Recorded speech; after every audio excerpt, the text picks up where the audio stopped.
Hello everyone, मैं हूं रचना और आप देख रहे हैं यू शुड नो। तो आज के टॉपिक में हम एक ऐसी स्कीम के बारे में बात करेंगे जो कि आप सभी को बहुत हेल्प करेगी अपने फाइनेंशियल गोल अचीव करने में। फ्रेंड्स, इस स्कीम का नाम है पीपीएफ यानी पब्लिक प्रोविडेंट फंड। यह स्कीम सभी इंडियन रेजिडेंट के लिए है। It means that NRIs can't open this account, मतलब कि जो एनआरआईज होंगे वो इस अकाउंट को ओपन नहीं करवा सकते। बहुत अच्छे से मेंशन किया गया है कि this scheme is for only Indian residents. अब बात कर लेते हैं पीपीएफ अकाउंट के बारे में कि आप कहाँ अपना अकाउंट ओपन करवा सकते हैं। तो पीपीएफ अकाउंट आप किसी भी ऑथराइज्ड बैंक या पोस्ट ऑफिस में ओपन करवा सकते हैं। अब जो आपका अकाउंट है आप उसको ट्रांसफ़र भी करवा सकते हैं। लेट्स से आपने अकाउंट अपना जो ओपन करवाया था वो पोस्ट ऑफिस में करवाया था, अब चाहते हैं आप कि उसको मैं बैंक में ट्रांसफ़र करवा लूँ तो आप बैंक में ट्रांसफ़र करवा सकते हैं। अगर आप चाहते हैं कि मैं किसी पर्टिकुलर बैंक में ट्रांसफ़र करवा लूँ तो बैंक टू बैंक ट्रांसफ़र भी हो सकता है। अब इस अकाउंट की कंडीशन होती है कि आपको एनुअली जो डिपॉजिट करना होता है वो 500 डिपॉजिट करना होता है और मैक्सिमम आप 1.5 लाख तक डिपॉजिट कर सकते हैं। Minimum 500, maximum 1.5 lakh annually deposit करना होता है with in a financial year. अब फाइनेंशियल ईयर जो होता है वो 1 अप्रैल से 31 मार्च तक होता है। आपको उसी पर्टिकुलर ईयर के अंदर ये अमाउंट डिपॉजिट करना है और हर एक साल आप 1.5 लाख 1.5 लाख जितना आपसे बनता है डिपॉजिट कर सकते हैं। नेक्स्ट, इस स्कीम का सबसे बड़ा बेनिफिट ये है कि जो भी अमाउंट आप डिपॉजिट कर रहे हो विद इन अ 15 ईयर्स, 15 साल में आपने जो भी अमाउंट डिपॉजिट किया है वो अप्रॉक्स डबल हो जाता है मैच्योरिटी के टाइम तक। अब कैसे डबल हो जाता है? क्योंकि उस पर कंपाउंड इंटरेस्ट लगता है। जैसे अगर मान लो आपने 15 साल में हर साल 1.5 लाख एनुअली डिपॉजिट किया तो 15 साल बाद जो आपका अमाउंट होगा वो टोटल आप 22.5 लाख तक जमा कर चुके होंगे, डिपॉजिट कर चुके होंगे। तो at the time of maturity आपको जो अमाउंट मिलेगा वो होगा 44 लैक्स अप्रॉक्स। तो आप खुद सोचो, आपने डिपॉजिट कितना किया? 22.5 लाख। मिल कितना रहा है? 44 लैक्स। क्यों मिल रहा है? क्योंकि उस पर कंपाउंड इंटरेस्ट लगता है। सबसे अच्छा बेनिफिट पीपीएफ का ये है कि आपको कहीं पर भी कभी भी कोई टैक्स पे नहीं करना। मीन्स जब आपको मैच्योरिटी मिलेगी तो आपको कोई टैक्स पे नहीं करना है उसके ऊपर। जैसे एफडी में टैक्स लगता है लेकिन पीपीएफ में कोई टैक्स नहीं लगता। ये बहुत सिक्योर्ड फंड मैनेजमेंट है। आपको कंपाउंड इंटरेस्ट मिलता है इसके ऊपर, पर आपको कोई टैक्स पे नहीं करना क्योंकि ये जो है एग्जेम्प्ट कैटेगरी के अंदर आता है, सेक्शन 80C। और ये जो पीपीएफ है बहुत ही ज़्यादा सिक्योर है क्योंकि गवर्नमेंट गारंटेड होता है, तो आपका पैसा कहीं पर भी नहीं जाएगा। आपको आपका पैसा फुल गारंटी के साथ मिलेगा।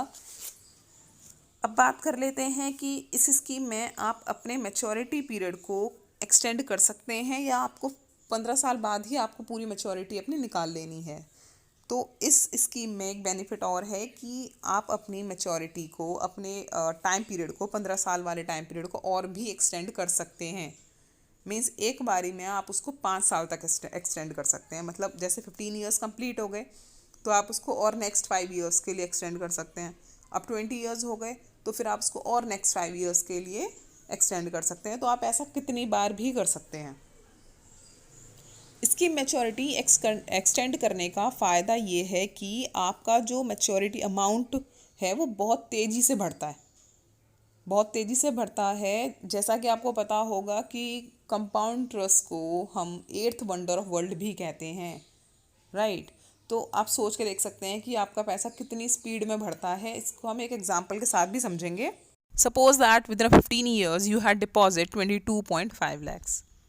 आपने 15 साल में कितना डिपॉजिट किया? 22.5 lakhs. After 15 years you will get 44 lakhs as maturity. आपको 44 लैक्स एज मेच्योरिटी मिल जाएगी after 15 years. If you are feeling like that I should extend that scheme, तो आप उसको 5 साल और एक्सटेंड कर सकते हैं।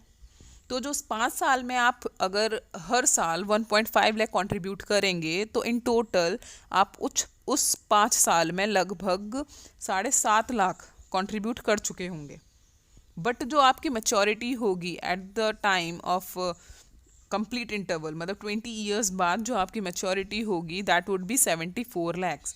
बस आपने अपनी स्कीम को 5 साल एक्सटेंड किया तो आपकी मैच्योरिटी सीधा 44 लैक्स से 74 लैक्स हो गई। कितने का इंक्रीमेंट हो गया? 31 लाख रुपए का इंक्रीमेंट हो गया। और कितना कंट्रीब्यूट हुआ है सिर्फ 5 साल में? 7.5 लाख का। तो ये बहुत बड़ा एडवांटेज है इस पीपीएफ का कि अगर आप अपनी स्कीम को एक्सटेंड कर देते हैं तो आपको बहुत ज़्यादा चेंज देखने को मिलता है।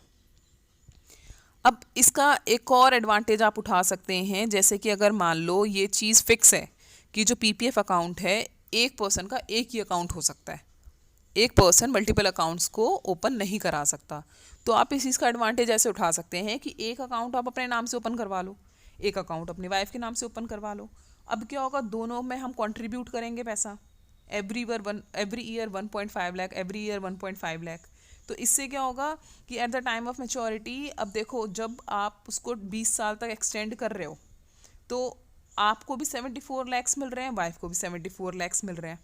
तो अप्रॉक्स कितना हो गया? 1.5 करोड़ हो गया, जो खुद में ही बहुत बड़ा अमाउंट है। अगर आप नॉर्मली भी अगर एफडीज़ लेते हैं तो उसमें आपको टैक्स देना पड़ेगा। नॉर्मली भी अगर आप सोचते हो कि हाँ सेविंग्स कर लेते हैं तो इतना हम नहीं कर पाते हैं। तो आप इस एडवांटेज को भी उठा सकते हैं। नेक्स्ट इज कि गवर्नमेंट एवरी क्वार्टर इसका इंटरेस्ट रेट डिसाइड करती है। और एक जो इम्पॉर्टेंट बात यह है कि जो आप इसमें कंट्रीब्यूट कर रहे हो और जो आपको मैच्योरिटी मिलेगी, ये दोनों ही आपके टैक्स फ्री रहेंगे। सो फ्रेंड्स, आज का वीडियो सिर्फ इतना ही था। ऐसे ही और इन्फॉर्मेटिव वीडियोस के लिए प्लीज़ आप चैनल को सब्सक्राइब करें, शेयर करें, लाइक करें।